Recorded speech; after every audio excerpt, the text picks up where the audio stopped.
Hello,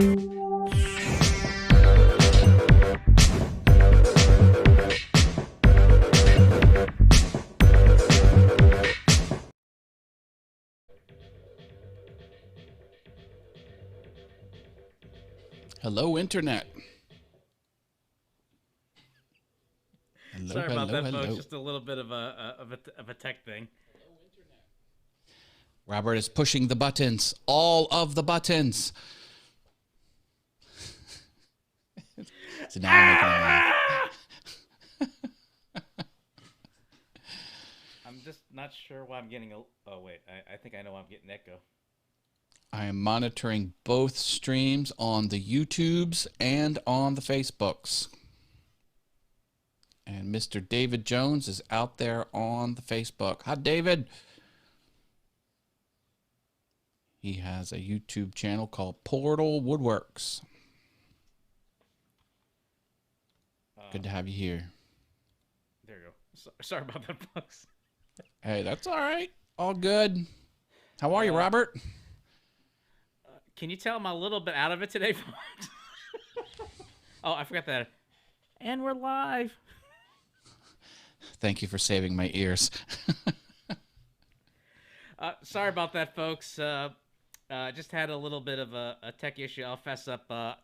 As I was getting prepared for the show, I was just getting the vMix social up, and I had inadvertently killed the link on a couple of them, so I had to scurry to get it up and running. So I don't know if people got the right link, but it's up. So Well, at least from the posts that I'm seeing from Facebook, that at least some people are seeing in the live, and hopefully it's up. We're live. That's all that's important. Exactly. So let's not dwell on that. So that's the important thing.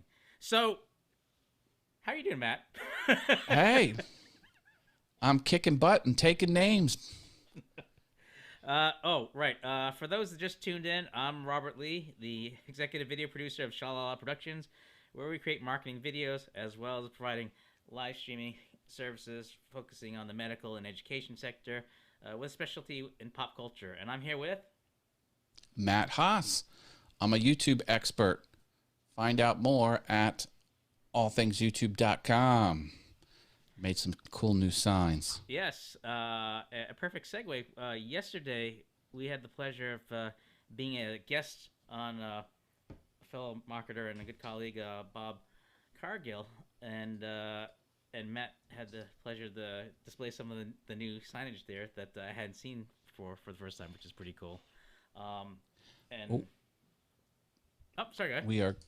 We are getting a message from Love Audio Production over on the YouTubes. That's Mr. Paul Weber. He says Robert's audio is quieter than Matt's. Hashtag just saying. Yeah, I was trying to be careful I didn't blow out his ears. Maybe I might have overcompensated a little bit too much.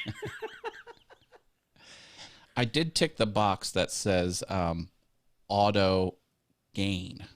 Uh-huh. So for whatever it's worth, vMix is trying to make our levels match up, but hey, it's out of my hands. Nothing to see behind. Let me just make a couple adjustments here. Yeah, make some tweaks. I'm sure Mr. Paul Weber will give his revised analysis after you make the change. Because, you know, he knows a thing or two about audio. Can you imagine that? Who would have thunk it? It has audio in the name of the channel. Not to show my age, but I kind of lost my thought. Where were we? Well, the show topic was, we were introducing ourselves. I'm Matt. I'm a YouTube expert, as I said, and I think we were going into the show topic, so now would be a good time to introduce that. I think you had a theory and some topics around that theory for today's show topic. Thank you, Matt. I don't know what I'd do without you. Yes, so the topic that I wanted to talk about with folks is about content fatigue. And so the idea is that when folks are creating videos, whether it's LinkedIn, which we won't get into yet, YouTube, Facebook, Twitter, Instagram, what have you, there's always the fear that the audience that you have, it's a good thing to be able to produce ongoing content for them to consume. But I think after a while, if you start posting the same type of information or the format, the fatigue sets in, and the viewers are already kind of anticipate what you're going to tell them or show them or what you're going to say, that you kind of like lose the audience interest. And so it's just a matter just to bring it to the attention so that you can start thinking of ways to try to offset it or try to head it up before it gets to be a problem. Because the last thing you want to do is start seeing a drop off on your audience retention, what they're watching, or subscriber base that take a dip because they're getting a little bit weary or leery of the content they're seeing just because they've seen it before. But I'll give you an example. So let's say if you're a I don't know. I don't know why I think of woodworker at the moment. But let's say you talk about a certain aspect of how you kindle wood, and you just go over the different options, but you don't talk about anything else. Audience may get a little bit fatigued in hearing the same things. There you go. That's true. And cool.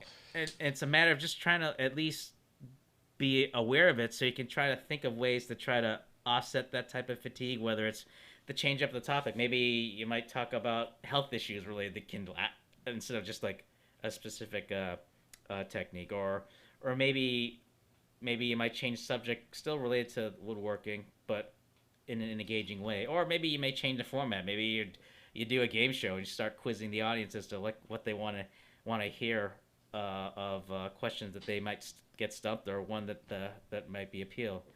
So that I get you. It's always good to mix it up. Do some behind the scenes. Do some what inspired me. You can always switch up your content, especially on a channel where you are making something. I call them maker channels. Yeah, if it's all the same boring technique, it's going to get boring. And bottom line, people don't like stale content. They like new stuff. So I hear you. Yeah, it's a delicate balance between putting out new content to address the fatigue. At the same time, it's always that balance where you're trying to stay true to the content or topic that you're passionate about. So I can understand the struggle where you want to try to retain the audience, but you don't want to sacrifice either the quality or stuff that you love to talk about. So there's gonna be like at points either compromise, or at least if I put on my marketing hat, it's a matter of just trial and error as to what works best. Sometimes it's a matter of just doing some test subjects. So 1 minute or one episode, you may talk about, I don't know, what's flame retardant, what's not. And if you start seeing that it's a dud, maybe you start talking about something else, like let's talk about the tools. You don't have to talk about the techniques. You can talk about tools you use to woodwork. Do you like brushless motors or regular motors in your drills? I've been saying it. This is I like this topic because I've been saying deliver value, deliver value, deliver value. And this topic is what happens when you stop delivering value, or don't stop delivering value, I guess is what you're saying, because people will jump off if they're not getting any value out of your content. Right. And just because you've had value the first 10 videos doesn't mean the next 10 videos are going to be valuable to the person. But you should, let's take it to the extreme. Should you ever repeat your content? See, there's a case for that too, because your audience will grow over time, and maybe the new audience doesn't know about that thing you've talked about a while ago. So maybe if you can put a slight different spin on a previous topic you've covered in a video, that would be good, if there's enough time separating the two. That's a good point, because it's actually part of the answer I was going to say, is that it just really depends on the platform you're using. So let's say you're only on YouTube and you're only providing the content about wood making in YouTube. But let's say you go hike over to Twitch. I'm just using this example because I don't know. Yeah, only on YouTube. Only on the biggest video site on the planet. Okay, go ahead. See, this is me pushing buttons to this gentleman over here. YouTube's in the name. Of course. So I thought, okay, let's... Yeah, so I mean, let's say you go on Twitch and they may not have been aware of your channel or your topic, and although it technically you are repeating the stuff, but this is a whole new audience that don't know what you're talking about or what your Yeah. expertise is. So there's a lot of I call it just about it's more about the context of what's being posted and who you're posting to as to answer your question.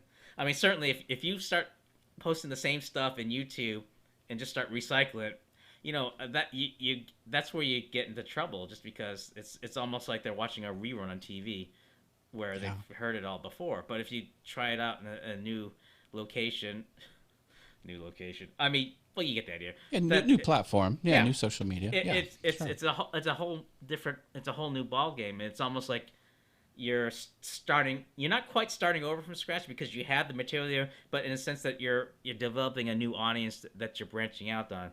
Now there may be some instances where there's some crossover where it may not work. So I'll give an example, like with Facebook and Instagram, because that they're connected and how you can post.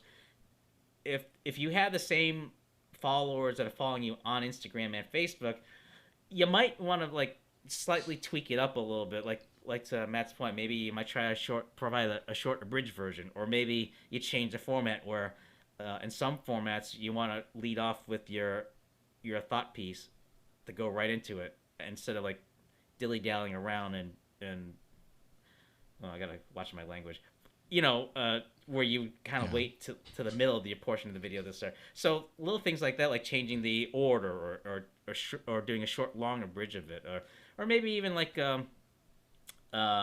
changing up the visuals that you use for it. Little things like that, I think, goes a long way of just being thoughtful to your audience. Where if you know you're going to present a point that they may have heard, but maybe in a different way that they may not have got it the first time, I think that goes a long way when you put in the effort. Yep. Yep. I like it. Put out content, throw things against the wall, see what sticks, watch your analytics, make changes. Yeah, Sammy's going nuts with the emojis. I love it. Is that like a Star Trek emblem, No, or is it's that? it's it's the fire emoji Oh, and the rolling on the floor laughing emojis. oh, I thought it was. Saying what we're saying is on fire and we're funny as all heck. Ah, That's what he said. I feel like this is the day I'm starting to show my age. Okay. Come on. Uh, Come on. but yeah, I Come mean, on. come on, Sammy. But no, I mean that's essentially the point is just that just being mindful as to how you might want to think of different ways that either change up the format or how you present the material just to avoid content fatigue. Matt, I mean, like, what are your thoughts? I mean, when you're first developing like the YouTube channel, what are some of the things that you've done to avoid repeating yourself or just kind of having those types of challenges? Well, I mean, with a making channel like Awesome Wood Things, I make something and film it and put it up on the internet. So there's not really much. Everything I'm making is unique, so I don't run into that too much. But I do try and like I've made picture frames. Like almost everything I make is in a picture frame. So some videos I'll back off the footage of me making a picture frame because I've done it so many times. I've made those types of adjustments. I will start to do more marketing as I'm making something. I will drop images of the early sneak peeks of it to sort of tease that it's coming. That's fresh content. I did a collaboration every year called Makers Rock, where we do the same project. Now, it's not the exact same image, but we make a replica of a audio music album from a band. You know, remember the 12-inch records, the vinyl records? And so that's a repetitive thing, but it's not, I'm not making the same album cover, so I'll do that. On the Patreon, I've got a Patreon page for BAM. I'll do behind the scenes stuff where Oh, this is my All Things. I have two Patreons. I have an All Things YouTube Patreon, and I have a Awesome Wood Things Patreon. But for the Awesome Wood Things Patreon, I will put some of that behind the scenes stuff.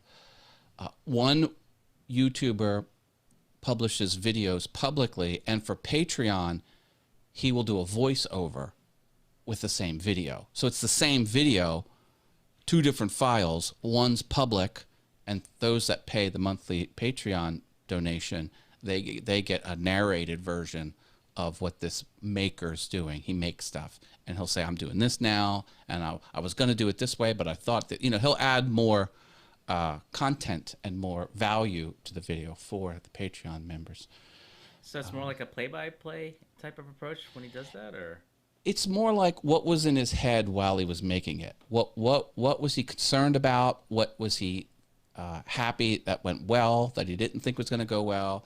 It was maybe he had several different choices of a tool to use or an adhesive to use, and he'll explain those choices on the paywall video under his Patreon site.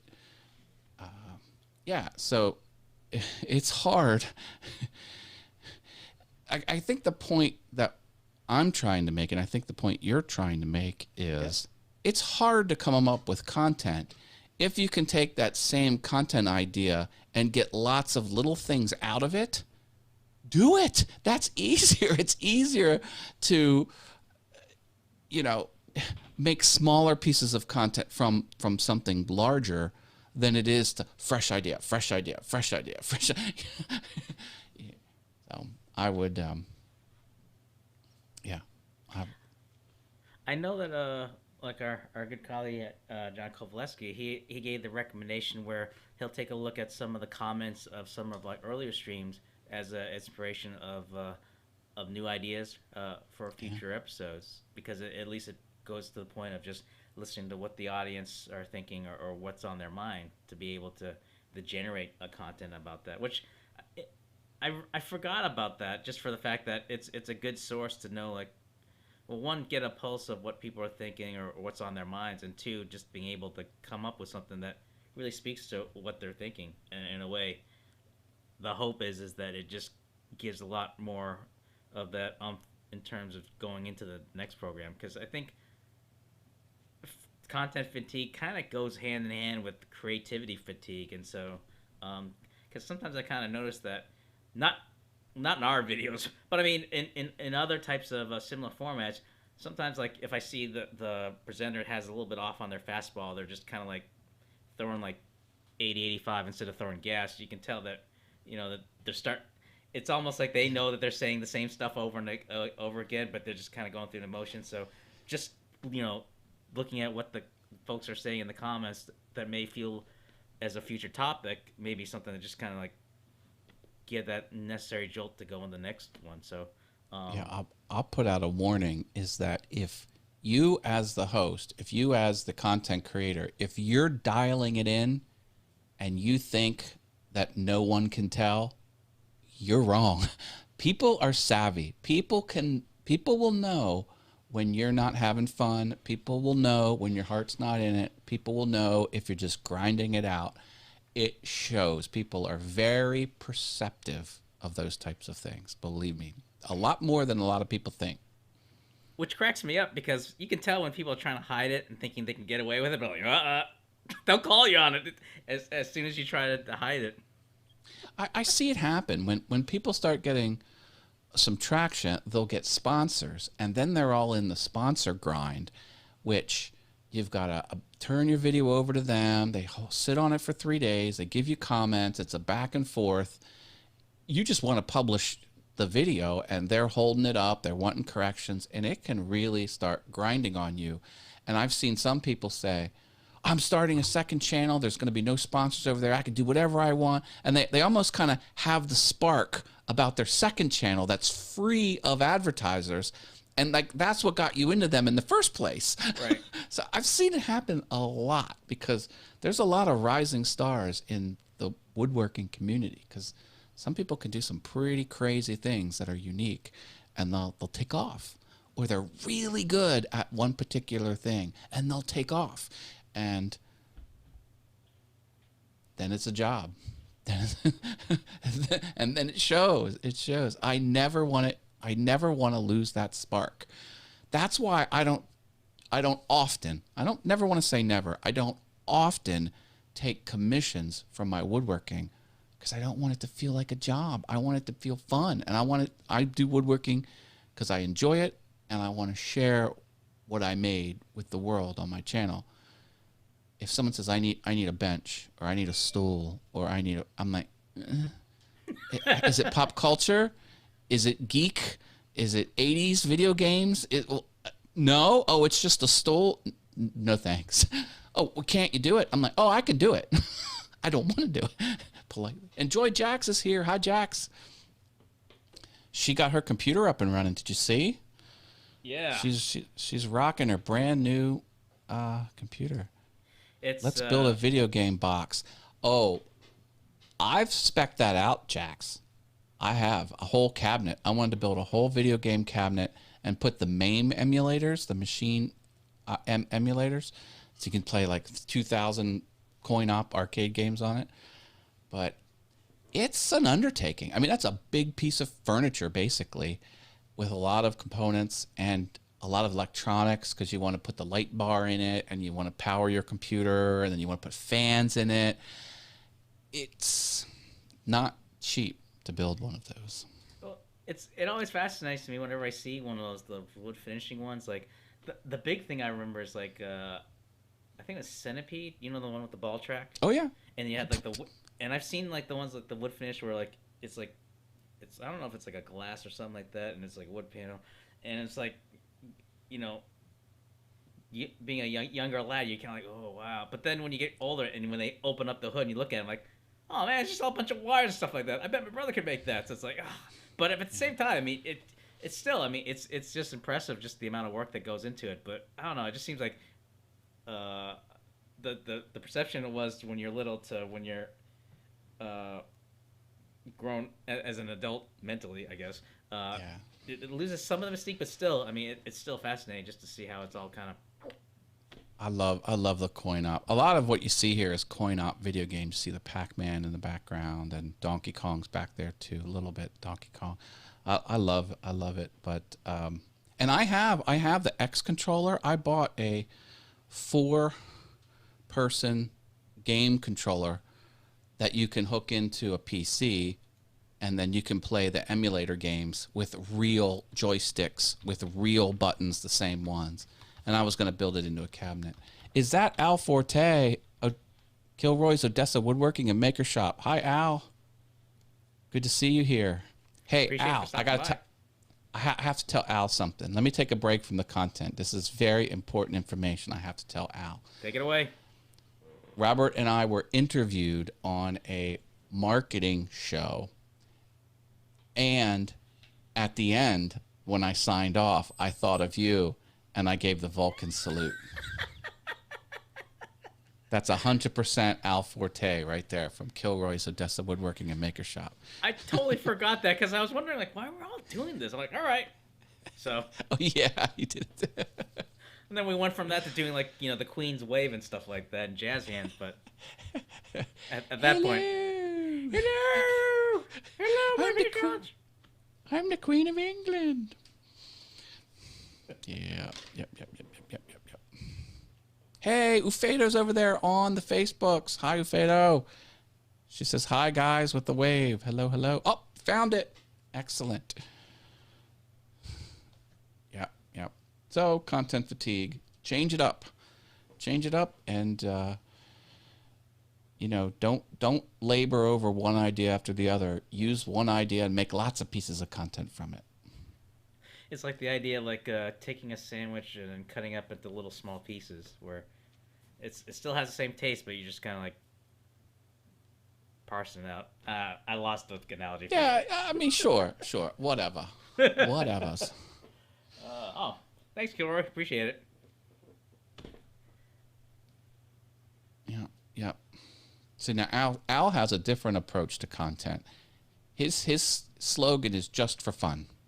Like he's in it literally just for fun. So he doesn't have his nose buried in the analytics like I do, because he puts out what he wants to put out. He interacts with his audience the way he wants to interact, and he is just moving forward. He's going downstream, like he's just going with the flow. Right. And that's not bad. Right. It's not wrong. There's no wrong way to do it, but I like it because it's different. Because I work with people who are entrepreneurs, and they're trying to squeeze every last ounce out of their social media presence, and but that's different. That's why I geek out whenever they do testing. So like if they do like with videos where they have like one video for one group of people, let's say they talk about toenail fungus, and the other one they're testing it with bad hygiene with, I don't know, A/B testing, are you talking about? Right. Yeah. I mean, right. Right. I'm not gonna get this. Eventually I'll get it right somehow. But wait, no. It's right. It's like putting a USB into the slot wrong, and then you flip it over, still wrong, and you flip it over the way it was. Now it's right. That's the same thing when you're doing this. It's never correct. Maybe that I'll just have something that's a little bit more coordinated. But how to make peanut butter and jelly sandwiches. First, we start with the farm and the farmer. Peanut butter jelly time. I'm sure it makes sense. Right now, it's just kind of like, I'm getting a buzz cut from that one. But I want to share with everyone, I made a whole bunch of little signs. Look at very this. nice. Oh, man. Subscribe to the channel if you're on YouTube. Drop a like. Hit the notification bell. Ding-a-ling-a-ling-a-ling. Oh, I don't have that one. Send me mail. Actually, a good segue for mail. Let me see if I keep forgetting if I accidentally reprogrammed the button, but okay. Since Matt mentioned mail, for those that are interested in a shout out on our program there, if you watch episode 12, Matt was nice enough to go through how you can go about getting a verbose shout out, where if you sign up and if you sign up on our mailing list, we'll provide a shout out, and heck, in addition to that, I'll also throw in our nifty pizza coasters, which I still owe Matt as well as to John because I keep forgetting to do that.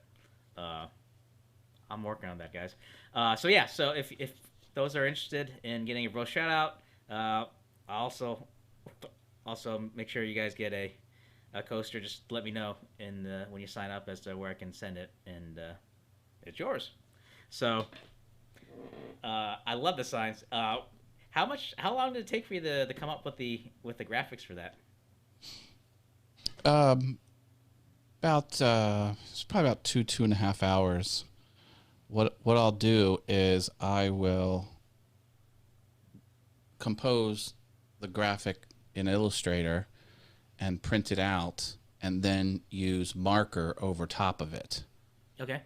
And sometimes I will put like a 10% gray.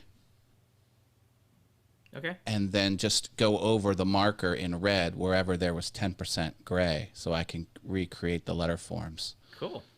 And yeah, it's neat. And you know, I don't have many markers. Like this is just highlighter.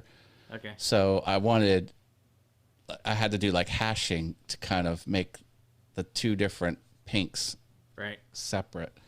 And I did little hash marks because I didn't want it all yellow. Right.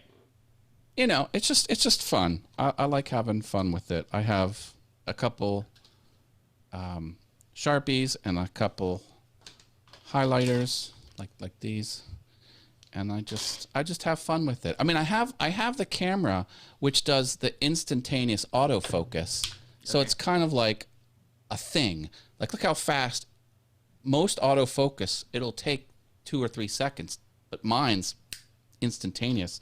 So I thought, well, you know, why not play into that? Like, maybe that could be my thing, where I could just throw something up in front of the camera Right. and do something like that. Well, Fredo definitely thinks they're a cool sign, so. Thank you. I was going to make one from my co-host, Brenda. We do the Mind Equals Blown show.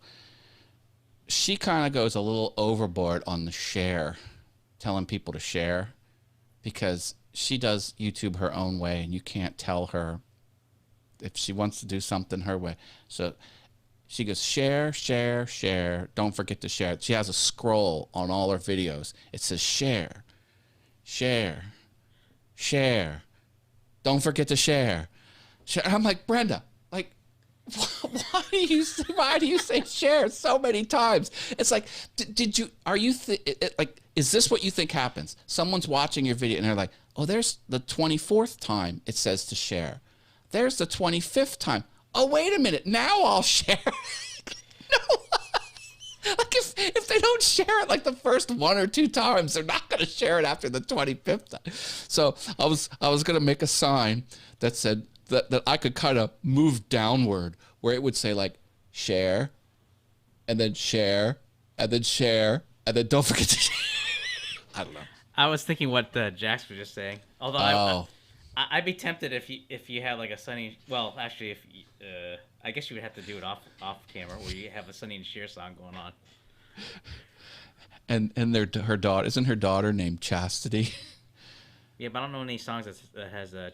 That's true. Yeah. That'd be interesting. But did you watch Will and Grace? Not recently. Do you remember just Jack?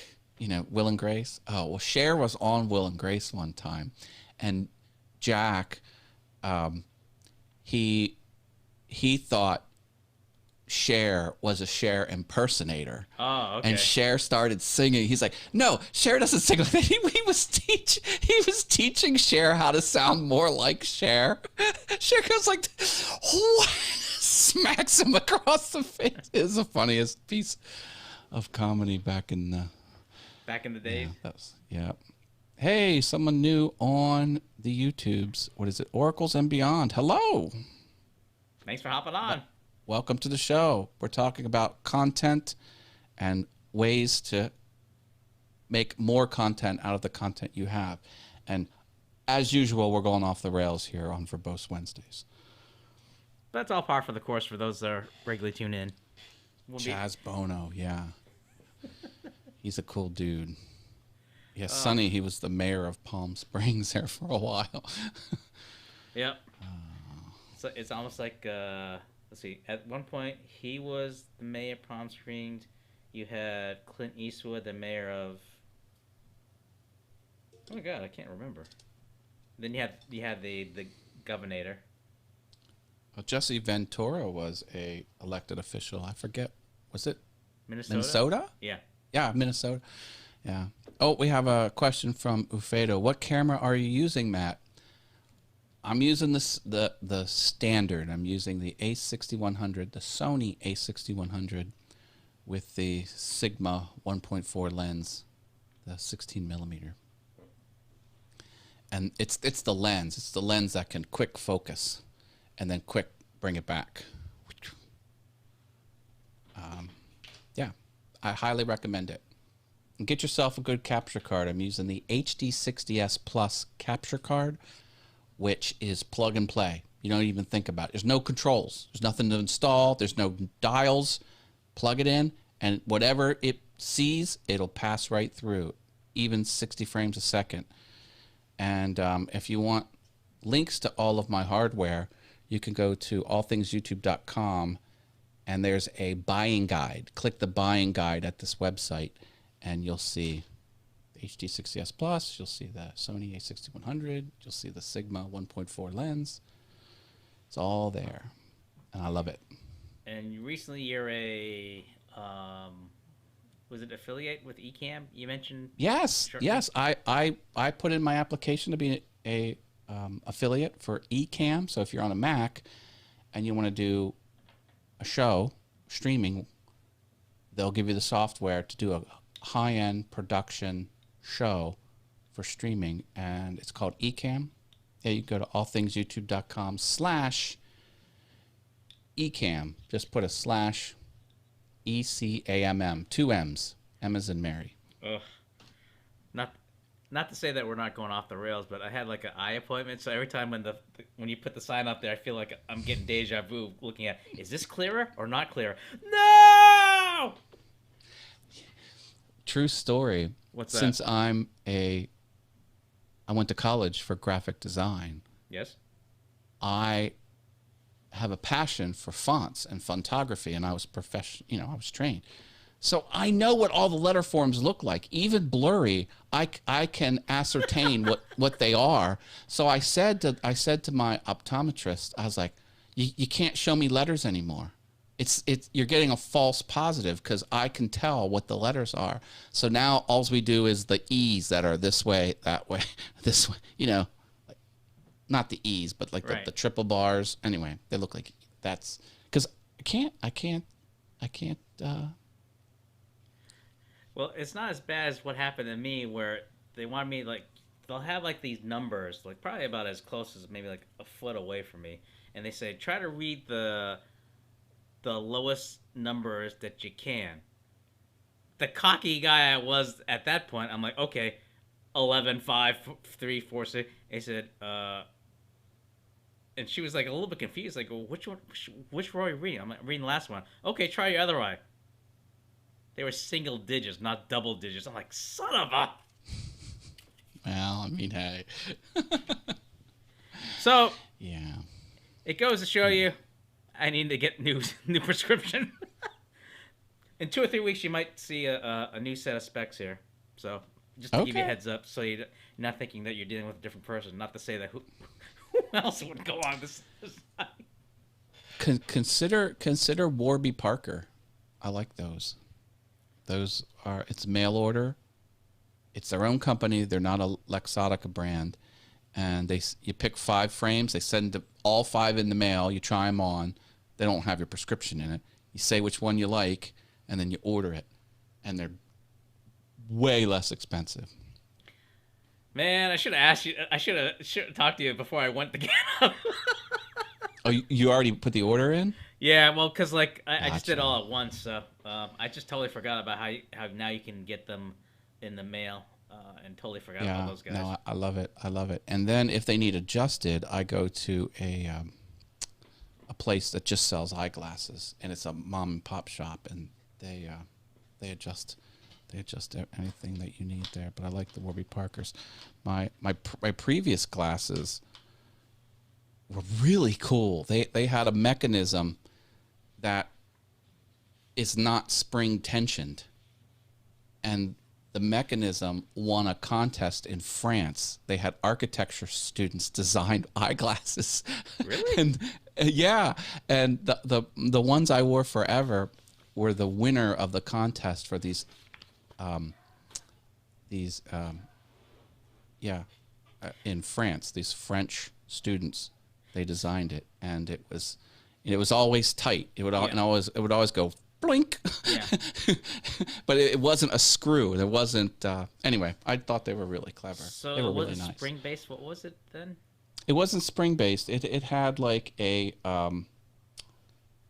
what do they call it? Like a tension, like a piece of sheet steel that kind of forced it open. Really? It was slotted. Yeah. There was like a hook on the glasses part, and the hook went through a slot, and it also had a piece of tension, like a tensioned piece of steel that when you shut it, it would snap closed. Right. Or it would fling open, and it would only stay in those 2 spots. Like if you were to like let go of it here, it would either collapse this way or collapse open. And unlike a screw, it would never get loose. It was always the same. It was a pretty clever engineering solution. That's and those cool. were my I loved them. Because the only thing I knew of was just the spring based, the one that you can bend without worrying about with the frames are a little bit off kilter. Yeah. But well, you live and learn, as they say. I don't know who said it, but I just remember hearing that. So well, I also found out, this is the last eyeglass tip for anyone out there, and this is a really awesome tip, so I'll use my awesome little guy, is I said to my optometrist, I was like, you know what? Is it possible for you to make me a prescription that is only clear 18 inches away from my eyes? Because that's how far I sit from away from the monitor. Okay. He says, yeah, I can do that. And he got out the calculator and he says, here you go. And I put on these glasses. Everything is clear. It's clear here. It's clear here. It's clear down below. Like if I'm looking down, I'm looking up. The whole thing is clear. But it's only clear 18 inches in front of my face. So in other words, with bifocals, like I don't have to look at the monitor like this. Like, Right. I call them my computer glasses. These are my computer prescription, and this is an older pair, slightly different. Right. And when I get up out of this chair, Yeah. I swap the glasses with the bifocals. And Yeah. like this is my bifocal glasses, which is the same frame as this one. Yeah. So if you saw me out in the town, it's the same glasses I wear online. Right. But I can't see my monitor with this unless I go like that. Right. So I don't want to do the show like this the whole time. Anyway, tell your doctor, give me this prescription, but just give it to me so it's dialed in only 18 inches. And he did. I know, like she was trying to get me to get like another pair.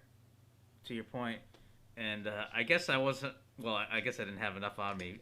So we went with the progressive lens. So it's like I forgot how it goes, but like the bottom of the frame would be more like your typical bifocal to help to read. Middle one's more for the computer, and then upper is like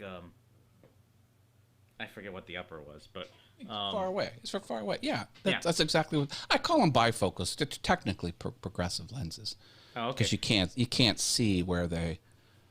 Because whenever I hear bifocals, I remember like my dad's old glasses where you visibly see like the it's almost like I call it the demarcation line of upper lower.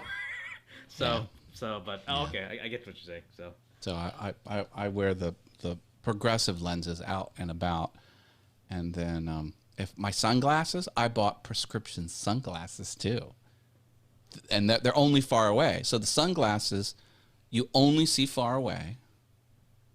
These glasses are the progressives for wearing around town, and these are the ones that are only for the computer. It's quite a pain in the butt shuffling all these glasses, but I make it work. And then the bedroom, I have an older pair that's just far away, so I can lay on the bed, and I can look far away at the TV through that. Right. And you got to hack life, people. You got to hack it. You got to deal with the hand you're dealt, or play the hand you're dealt, and make life work for you. And if that means I've got 3 glasses here, 1 in the bedroom, and the prescription sunglasses, I have 5 pairs of glasses.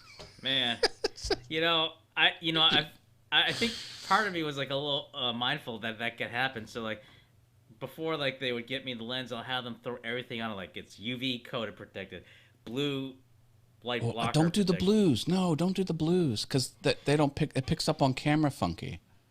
Oh no, because like I also have the anti-glare coating on it, and so I have like everything thrown on the lens, so that way it could help. Because like I know like whenever I have to do any nighttime driving for the folks, I need something like that. So when the lights hit me in the eye, it won't get blinded by.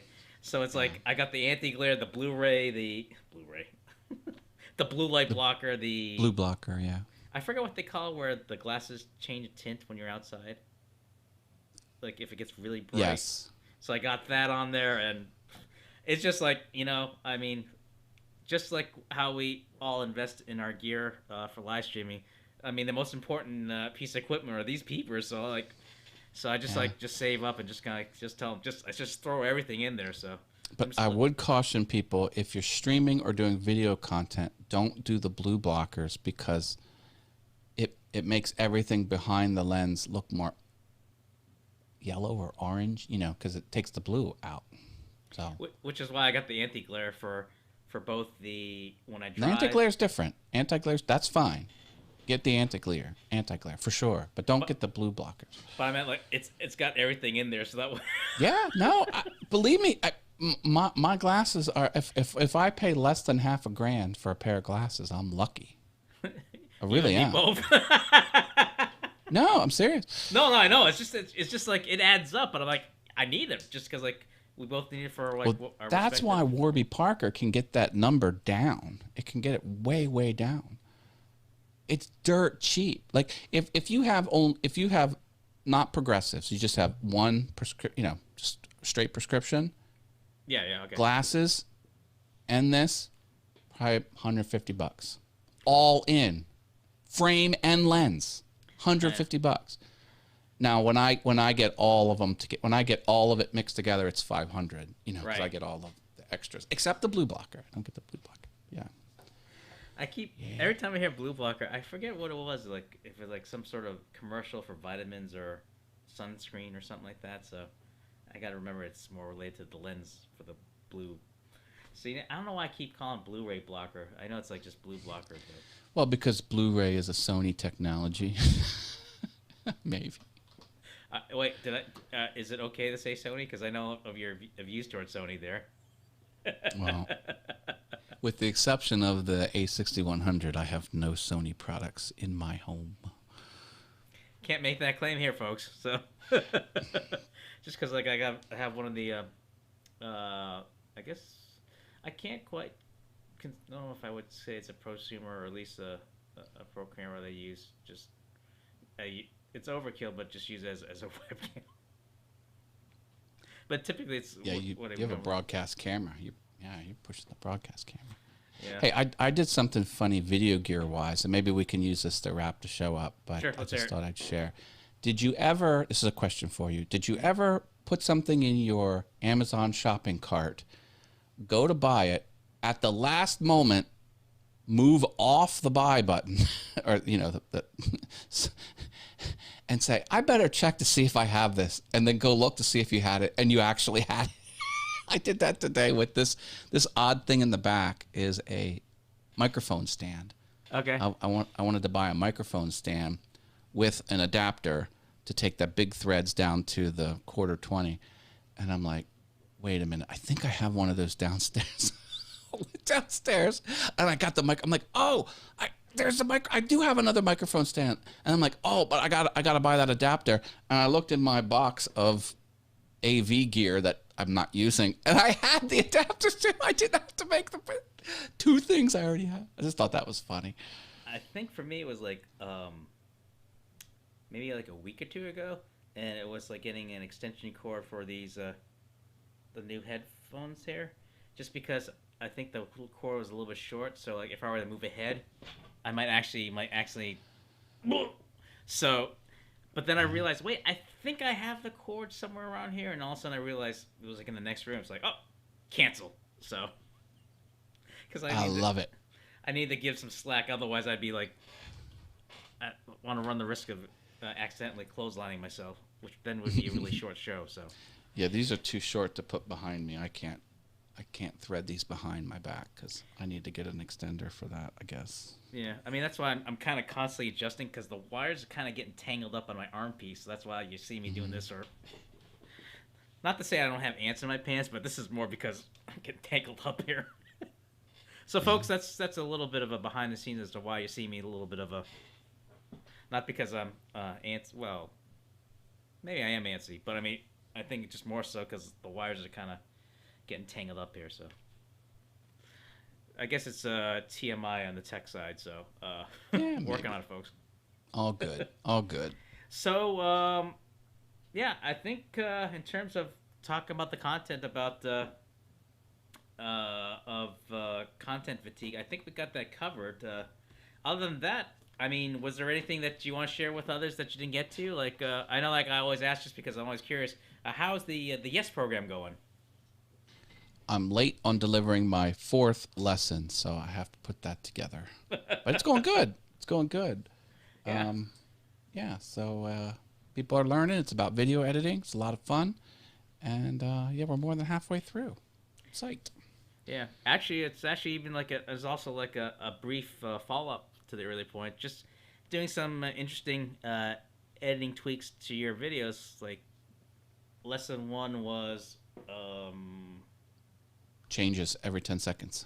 thank you, And then it was cut to the beat. Was lesson two, And then B-roll. Or J cut. J cut. Yeah. So like little things like that, folks, in your video, whether if you're doing something that's pre-recorded, whether it's just giving it a different visual look. I mean that just lends its way of just trying to change things up, just to hold the viewer's attention, just trying to shake things up as to how you present material. Oh, I dig it. And watch people's stuff. You're on YouTube. Watch other YouTubers, and if you like something, see if you can repeat it. Right. Nothing wrong with that. Yeah, but maybe just a slight tweak so that way they don't think like, hey. Yeah, maybe. Because then well, although like success. Don't straight up steal their stuff. But if there's if someone's lower third is flying out neat, you could put your own lower third and make it fly out. Because my lower third goes. Yeah, I don't know. I just like it. I don't own that.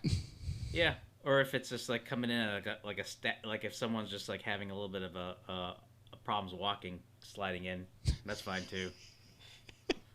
Does yours go?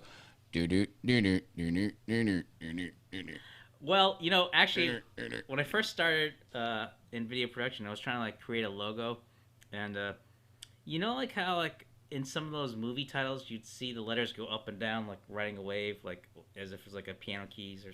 So I tried to do something like that, but it just looked like a whack-a-mole. Like you hit one and one comes up, and like it just looked. But if I wanted, I could try to make it as a sliding lower thirds, but then it looks like if someone like knocked their teeth out and just kind of come up and down. So it's good to try different things. I mean, yeah. I mean, my one lower third, I'm actually pretty proud of. It goes like this, like it says like it has the logo, and then my name slides out like this, and then underneath that something else slides down, and like the social media, and then the whole thing goes whoop. I programmed that like day one in iMovie. And I just thought that was so cool. The logo comes out, and then the name slides out from underneath the logo, and then a little tray comes down, does the social media network, and then the whole thing goes, whoop.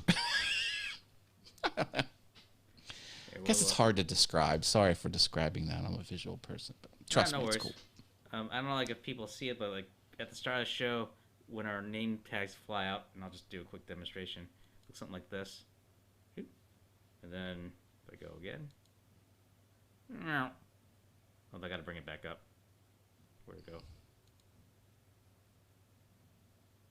Nice. I think I might have to fix this, guys, because the minute this goes.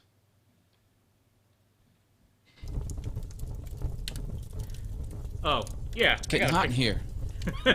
Ah! Sorry. Well, okay, got it. Yeah, I meant the play that earlier. Anything fire related or when we're on fire, but I guess I'll say it for next time, guys.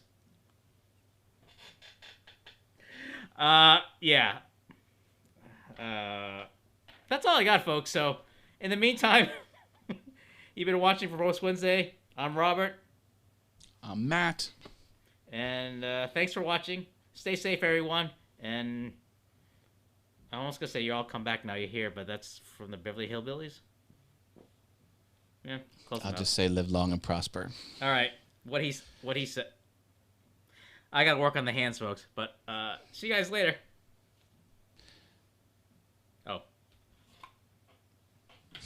Sorry. Stuff like now. Subscribe. Ring the bell. Almost forgot. Just join the Facebook group. Regular reminders. Again, links in the description for those interested in a live streaming service to help the hospital and frontliners, and the link will just take you there as to what you can do. And again, for those that's looking for a way to help around Black Lives Matter, is blacklivesmatter.com and the NAACP.org. Okay, I think I got everything.